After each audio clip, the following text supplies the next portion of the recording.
কার্যক্রম চলছে। আমরা 3 দফা দাওয়াত দিচ্ছি সকল জনগোষ্ঠীকে। 1 নম্বর হলো আল্লাহ তাআলার দাসত্ব এবং রাসূলুল্লাহ সাল্লাল্লাহু আলাইহি আনুগত্য। 2 নম্বর হলো মুনাফিকি বর্জনের দাওয়াত। 3 নম্বর হলো অসৎ নেতৃত্বকে উৎখাত করে দিয়ে সৎ নেতৃত্ব প্রতিষ্ঠার দাওয়াত। আপনারা কি আমাদের এই দাওয়াতের সাথে একমত আছেন কিনা? ইনশাআল্লাহ। আমাদের দেশি বিদেশি যারা আছে মহসিন ভাই সহকারে সবার প্রতি আমাদের দাওয়াত। এনা কান কি বন্ধ নি আমনে? সবার প্রতি আমাদের দাওয়াত। আমরা আল্লাহর আইন চাই। আল্লাহর আইন চান কিনা মহসিন ভাই? হ্যাঁ, আল্লাহর আইন চাই। আল্লাহর আইন চাই, সৎ লোকের শাসন চাই।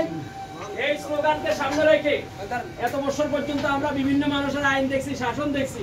এই সব কিছু বাদ দিয়ে সামনে আমরা আল্লাহর আইন দেখতে চাই। কি বলেন আপনারা? এই জন্য আমরা সকলে মিলে ঐক্যবদ্ধভাবে কাজ করতে চাই। আমরা যেন আল্লাহর কোরআন দিয়ে যেন এই সমাজ, এই দেশ যেন পরিচালিত হয়, সেজন্য আমরা সবাই মিলে চেষ্টা করবো। আমাদের সাথে আপনারা সংযুক্ত হতে পারেন। আমাদের সংযুক্ত হওয়ার কর্ম আছে।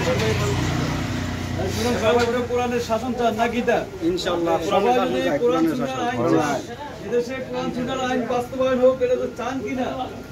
যদি চান, মুসলমান হিসেবে আমাদের চাওয়া উচিত। যদি চান, আমরা জামাত ইসলামী এটাই চাইতেছি। আর আমাদের সাথে আপনারা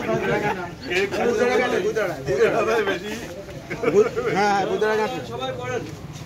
এই হাসান সিদ্দিকী সবার জন্য এটা প্রয়োজন। মুসলমান